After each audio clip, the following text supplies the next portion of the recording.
fellow Toastmasters, honored guests, and especially Ken. I really liked your topic today, introducing a speech. I think at the beginning Toastmasters, we learned that writing a speech, you have an introduction, a body, and conclusion. And as you get into it a little bit more, you realize that that's different than the introduction you're talking about.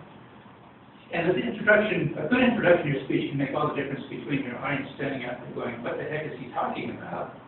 And putting that speech in a context that really makes it come across. And I thought you did a really great job of that. I really liked your handout and the way you used it to explain that a good introduction explains why this topic, why this speaker, to this audience at this time. And then I really liked how you walked through your introduction and how it accomplished all those things.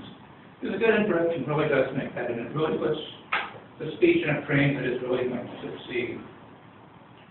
You were to appeal to the audience's needs and emotions, and you talked to this group about not only you want to get a job, but you don't want to stay on the bottom of the heap, you want to move up in that job, and it certainly does appeal to this group's needs. And to a certain degree, their emotions. I might have added something that's a little bit of more emotional impact too, though, that when you're speaking in front of an audience, you want to be well received, and you want to feel good about it.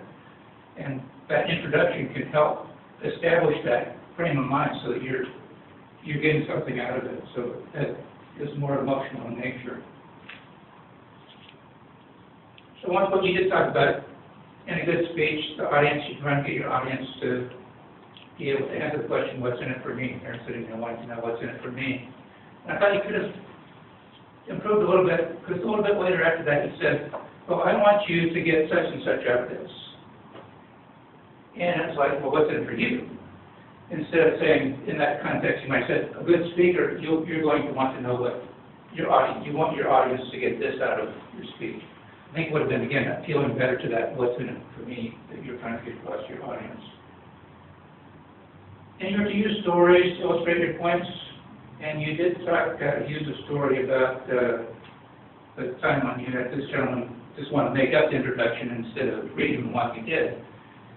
And I think your point got a little bit lost because you diverted a little bit in the story and talked about why he might have done that, because perhaps he couldn't read, because there are people that get very far without reading. And I would just back to the fact that it's important that he says what you want to do, because it saves you a lot of time in your speech. By setting up the introduction, you don't have to go over those things, and it saves you time. And I would stick to the story and not divert it a little bit, because I thought it took away a little bit from the story. I think, however, your overall purpose of your speech was to inspire the audience.